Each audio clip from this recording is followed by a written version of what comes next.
computer screen. So closer, in a sense, to what I said about the book as a printed object before. And I feel a project like, you might be familiar with those examples, but a project like Little Printer by Burke in London actually is something like that. You know, it created, I mean, it is, in the end, it's a printer.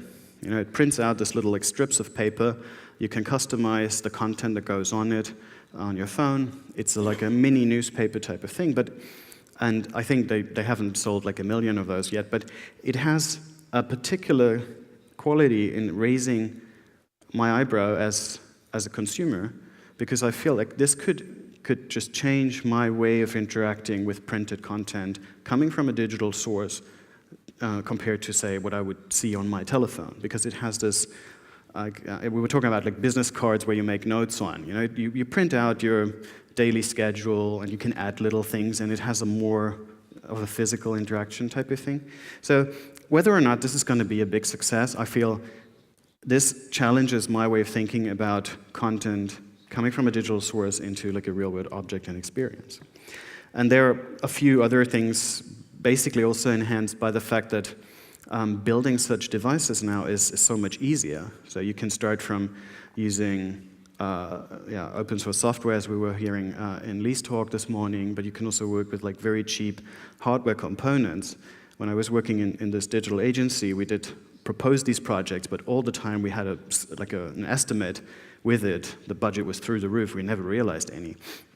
Today, it's possible. You just buy a couple of Arduino boards from the shelf, and a couple of hours later, you have a running prototype, and you print your little printer thing on, like in 3D at home. And so that energy, that kind of like maker movement, whatever you're going to call it, actually has a lot, I think, that we in publishing and content industry could draw from.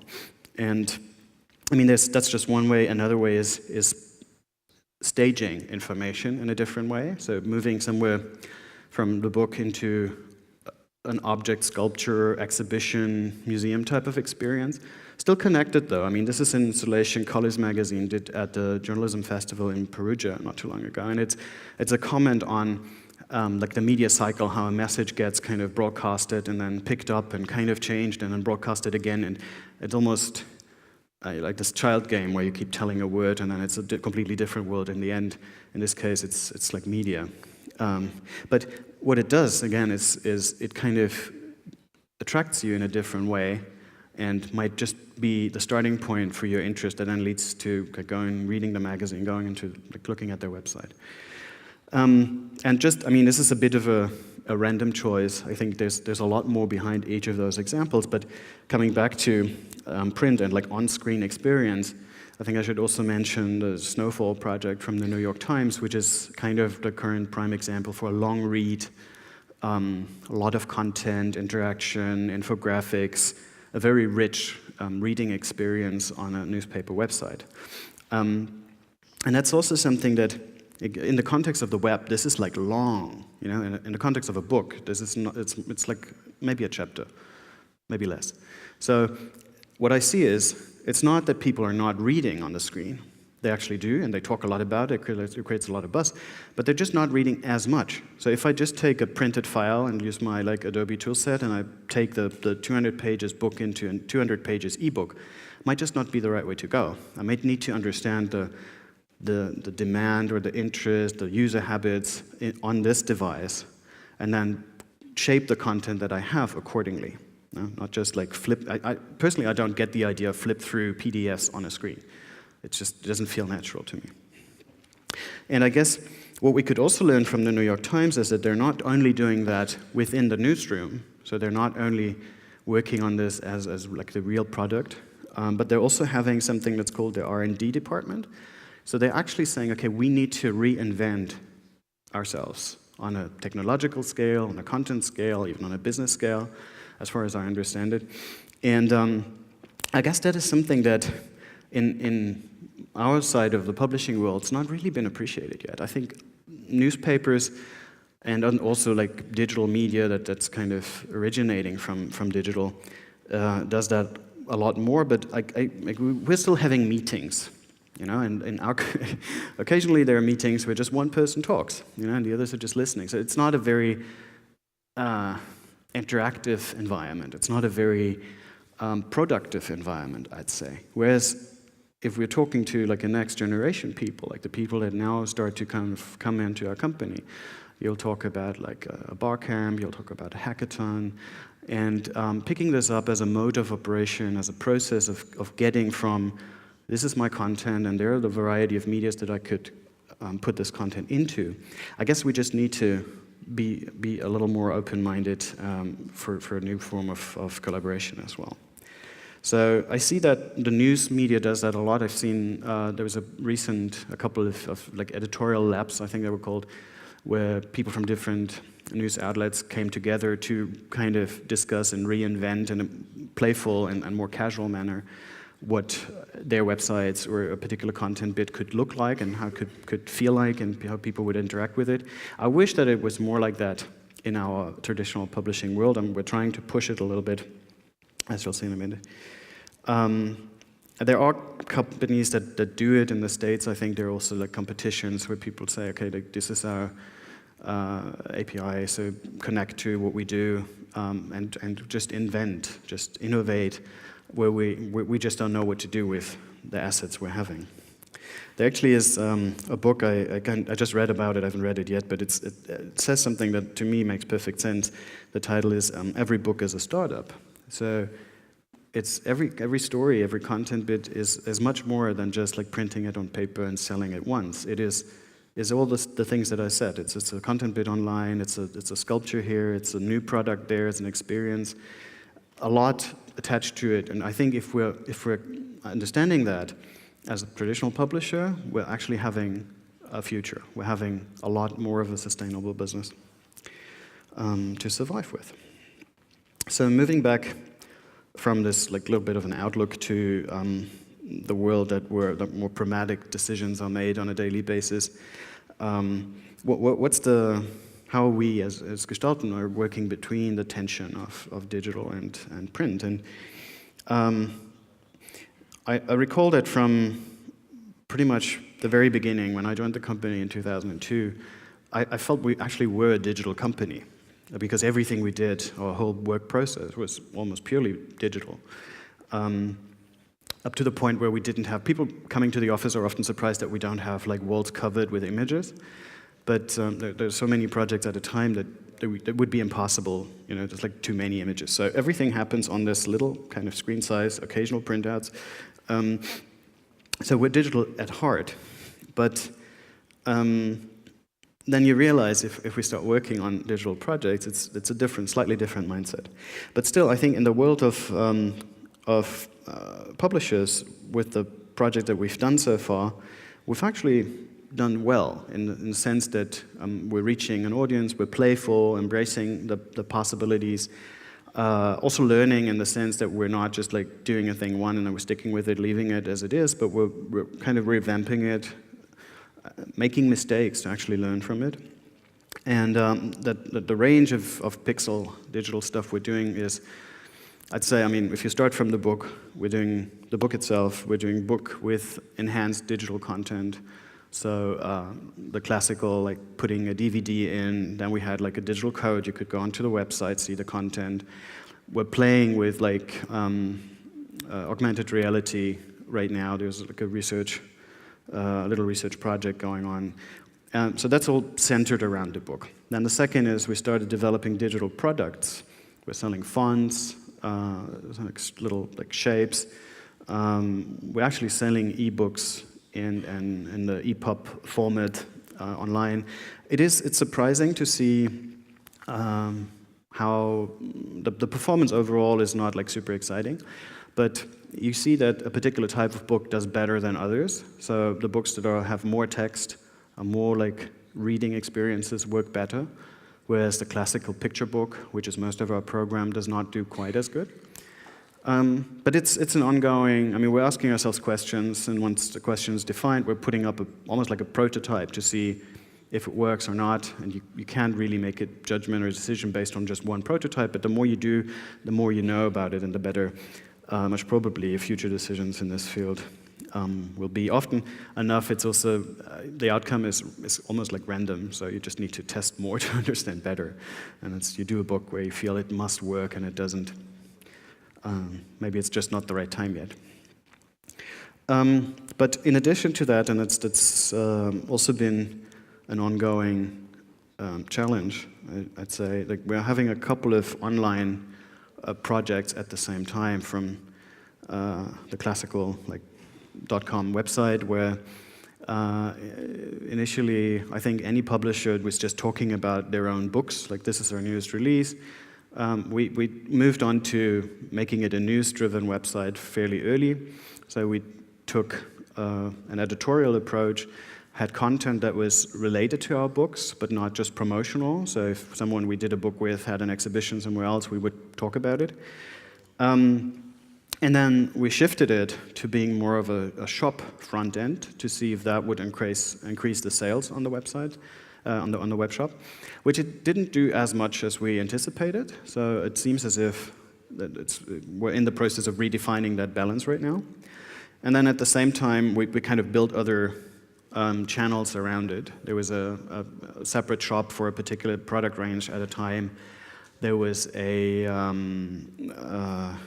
there is a website called Gestalten TV, which is it's about a little over 100 little kind of films, which is also, it's attached to the content, but it's not advertising. It's an enhanced content, I think. That's also broadcasted and offered for free over iTunes. So it's another media format we're producing. And then there's all the social media from everything that we saw this morning as well, like a selection. We're not jumping on each and every train, but we've come to the same conclusions. There's Twitter, there's Facebook, there's Pinterest, Vimeo for the videos, and LinkedIn for more commercial or business contacts. So having said that, and despite the fact that we're making a lot of this effort, I don't know the exact figures, but to give you an indication, the digital part of our business creates about 10% of the revenue. So is that pointless? Does that mean it's not really worth it, or where is it heading? And I think our gut feeling is that we're probably heading more towards, 5 minutes, damn it, to its, I don't know, say 50-50. So we might grow within the book business, but we need to grow much faster in the digital domain as well.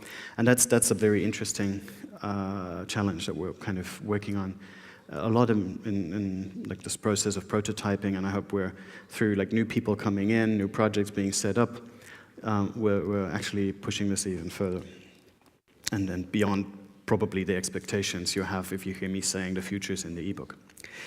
But another thing that I feel is worth noticing is that we're not just moving into one direction. We're not just saying, like, here's the book and we're moving towards digital because that's the future.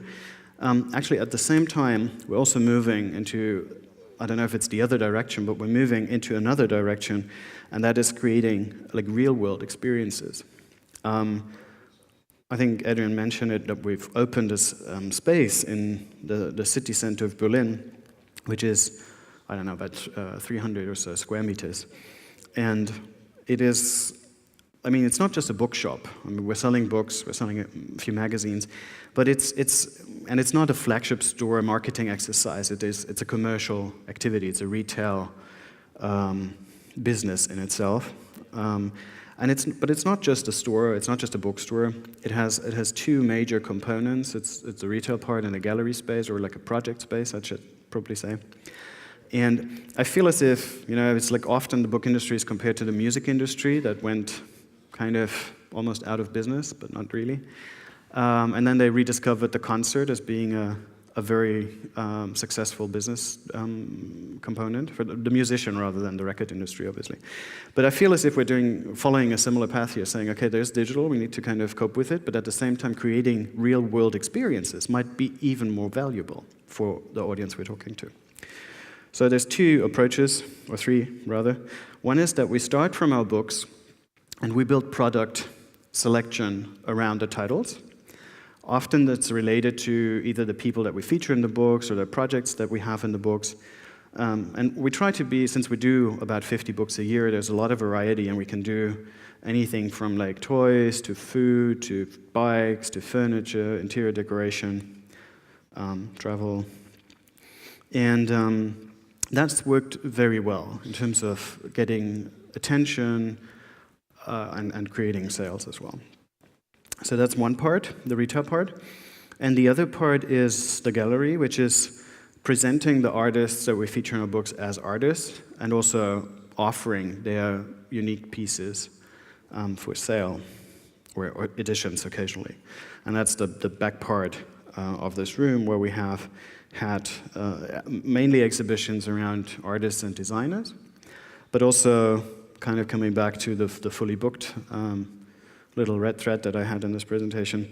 There was an exhibition on pretty much all the books that we could get our hands on out of fully booked, and we tried to present them for the people to touch, so that you could go and sit down and have an actual look at something that's only been presented with like 2-3 pages in the printed one. And you could also buy them, and it actually it was interesting because we sold books that we didn't do ourselves, but it was creating a different experience for people that appreciated that book, and it worked very well.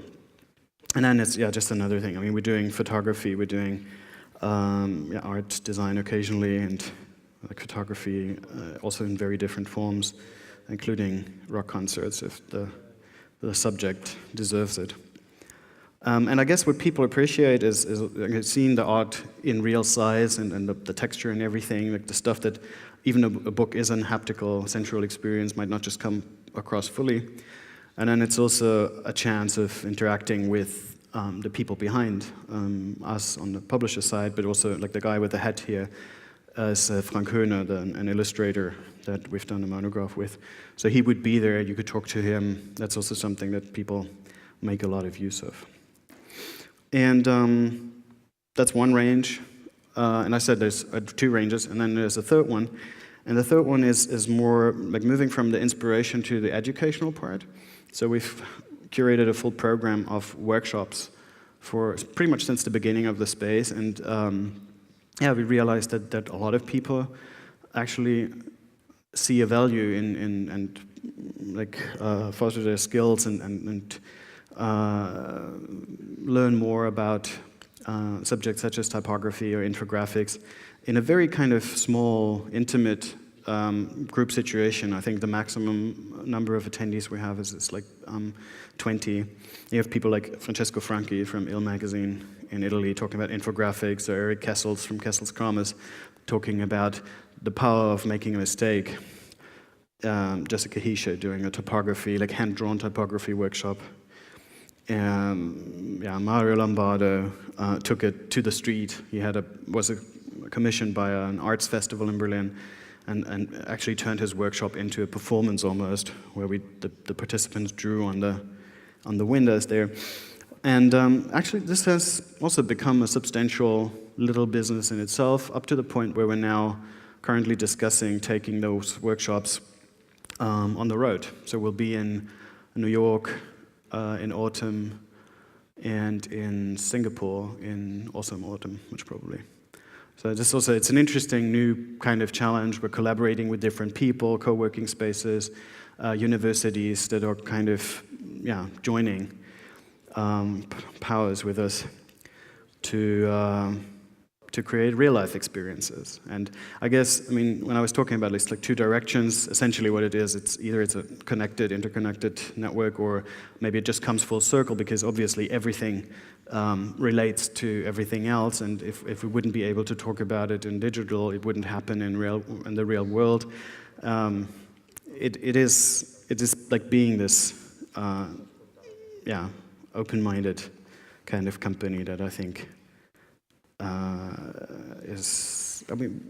guess we've done it well enough to deserve to survive. Since do I have like 2 more minutes? 1.5? Because you were asking me this other question that I felt I should kind of answer, because maybe it's also interesting for you, and this is like coming back to, since I was talking about the people and the experience and the readers, and talking a little more about people again. And I think, for us, there's two elements. There's the audience we're talking to. This is not our audience, actually. This is the audience of Deichkind, a German experimental, let's say, music band. But I think it's interesting for us to see that how our audience develops. When we started, we mainly spoke to students and upcoming young professionals. Now we see that we're talking to people that are much older. The people coming to the store are usually tourists in a different age group, people that don't even know us. They just see us as like a museum store that they go to shop some souvenirs. We have people coming by at the Frankfurt Book Fair, which is the biggest industry event, saying, "Oh, I didn't know you were a publisher, I just know your videos from online." And in the beginning, it was rather puzzling because we felt like we're missing out on an audience, or we're reaching the wrong people. But if you turn it around, we're actually creating a new potential, because we're talking to people that had never heard of us, that never considered talking or looking at our office. And I guess that's also the chance. If you prototype, you'll just end up talking to different people and a larger audience.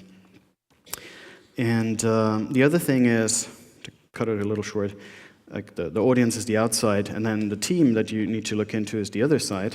It kind of is a similar image as Lee had up before, and it's not taking in the office, also done by this music band. But it kind of describes the variety of characters you need, and you had asked this question before, like what does it take to be working as, say, an editor in a company such as Gestalten? And I think it's not a matter, there's no like perfect match or the right choice really anymore, where you say, okay, you got this experience, so you're made to do this job. It's really building the right kind of constellation. It's a team that's built on experience as much as it's built on naivety, experts as well as universalists. You choose what you're best at, and it might not be the same thing in each and every project. And if I have to kind of narrow it down, really, I feel there's just one element, really, that if you want to be in this industry and you want to maintain a career, it's not really what you learned at university, because this is outdated sooner after. And you will need to adopt to a lot of new things, a couple of things that I was talking about.